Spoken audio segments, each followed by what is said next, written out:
The top news story I heard on the radio tonight was that the FBI had arrested somebody that was going to commit a terrorist act on Election Day, they said. And it was somebody who was not a Trump-ooneer, not a nationalist, white nationalist, like commit most of the domestic terrorism in America. And I couldn't remember whether they said that they were Muslim or said they were from a certain country until right before I made this video. I was like, oh, right, they said they were from Al Qaeda or ISIS. I can't remember which one. And that just goes to show how far Al Qaeda and ISIS are off our radar. I didn't know they had cells of them in other countries, much less America. But leave it to the FBI to be infiltrating these cells. Like every time I hear a story about our FBI arresting a potential attacker, terrorist, they're always involved. They're always involved more than just catching somebody or getting a hot tip or following one lead to another lead.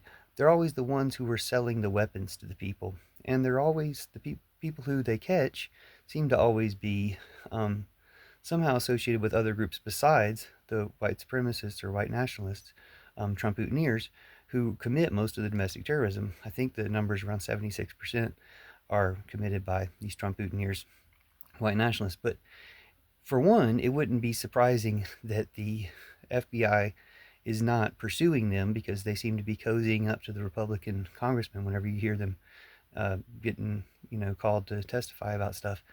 They seem to be like, spreading lies about the origins of the pandemic and other things that endear them to the congressman instead of, for one, being opposed to those traitors and, more importantly, in this case, infiltrating those groups and stopping them. Because you always hear about these plots being foiled because the FBI were involved. And it's bad enough that they don't involve themselves or pursue enough of the white nationalist terrorists, but for that matter, we know that they're really good at talking to terrorists and coordinating terrorist attacks. And, the ones they don't go through with are the ones that make the news when they arrest somebody, of a non white nationalist nature. The ones they do go through with, you'd think, well, maybe they're not involved, or maybe they are involved. They just let those attacks go through, which is a much worst thing for the FBI to be doing. But I wouldn't put it past them, both for the way they cozy up to the Trump-ooneers and for the fact that they seem to say that they're not investigating these people, but they're never catching them. They're never catching them before the fact. They're always letting them carry out those attacks. And they do seem to be kind of like the hub or the main coordinators of terrorism, at least in America. They seem to be involved in all of it. And really clear examples here in Denver, where the Black Lives Matter protests, the FBI hired a plant at $2,000 a week to try to promote terrorism and to promote other violent acts of violence, specific acts of violence, to try to entrap people. Now, when this person said they were going to attack on Election Day, it makes you wonder, well, if they're getting the ideas, if the FBI is that involved that they're giving them the ideas as well as presumably, tricking them into thinking they're going to give them the weapons, then the FBI could very well have set the date as well. And the point for my bringing that up is even if they foiled this plot, if the story gets out there that scares anybody away from voting, then that's voter suppression by the FBI. Not that they should keep this story secret.